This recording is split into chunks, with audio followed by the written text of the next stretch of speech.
Wargaming is not for everyone.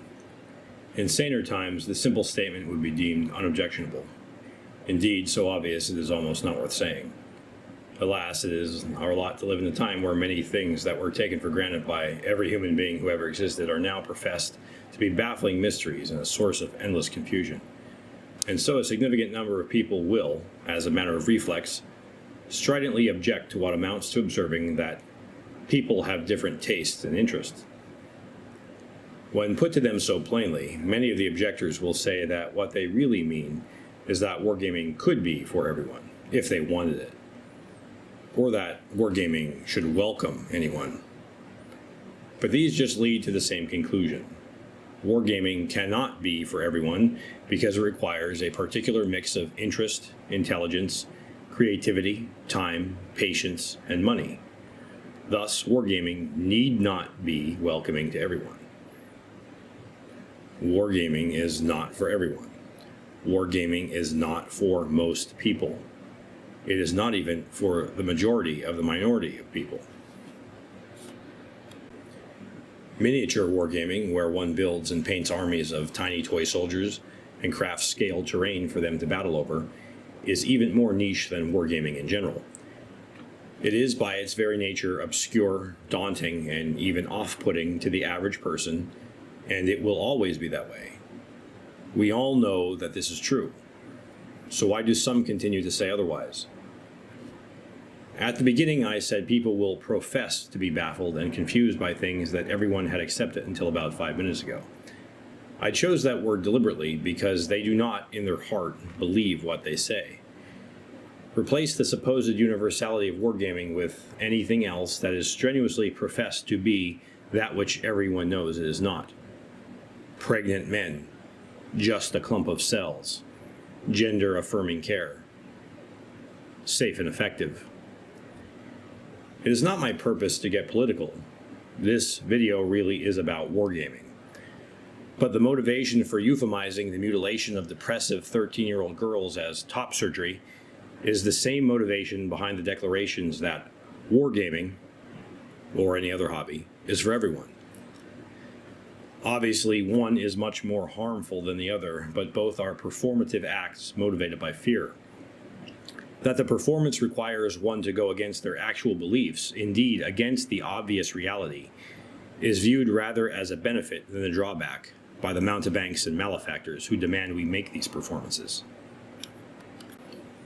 Playing games with toy soldiers should not be political, and yet it has been made political, like everything else in our life. This was done on purpose by people who hate you and want to destroy the things that you love. Not because you have wronged them, but because they love nothing themselves. I originally intended to title this video, "We Need Gatekeepers," but I thought it was unnecessarily provocative. Nevertheless, there is great value in gatekeeping, and we do, in fact, need gatekeepers now more than ever. We build walls and gates around the things we love, not because we do not wish to share them with those who value them. After all, gates open as well as close. We do it because we want to protect them from the wild and malicious forces that would desecrate or destroy them. Sometimes we must even put up with a bit of ugliness for the greater good, like the bare metal wire around the chicken coop that keeps foxes and cats from eating the hens. If we love our hobby, then we must also protect it. And frankly, we have done a very shabby job because the barbarians are already inside the gates.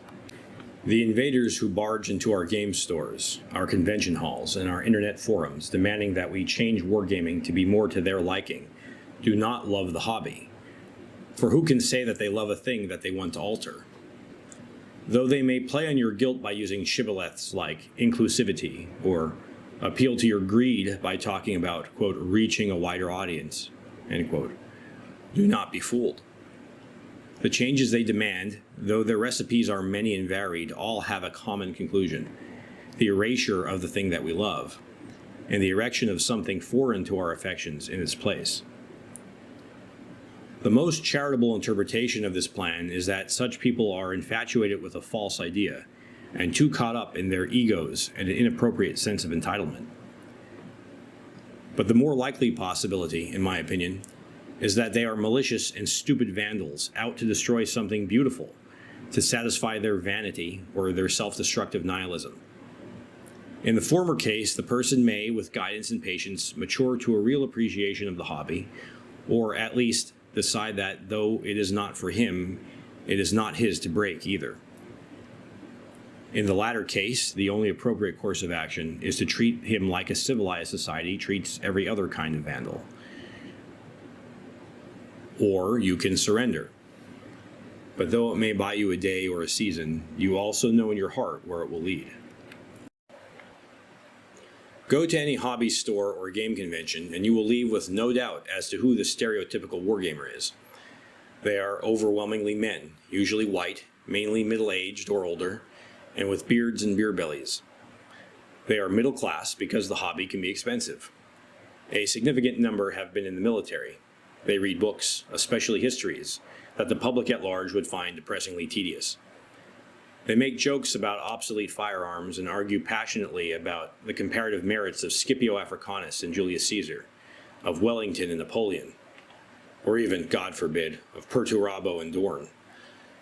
And there's nothing to be ashamed of about any of that. Well, except maybe the last one. But these are descriptive, not prescriptive, and this abstract generalization of a person is still not who wargaming is for.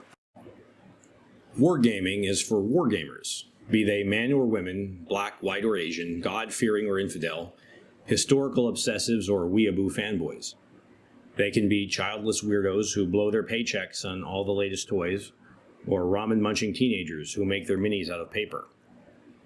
They can be crazed world builders who fight the rise and fall of fictitious nations, or mercenary tournament sharks who are just in it for the prize money. They can even be people who you personally detest and who you wouldn't even sit down to drink a free beer with.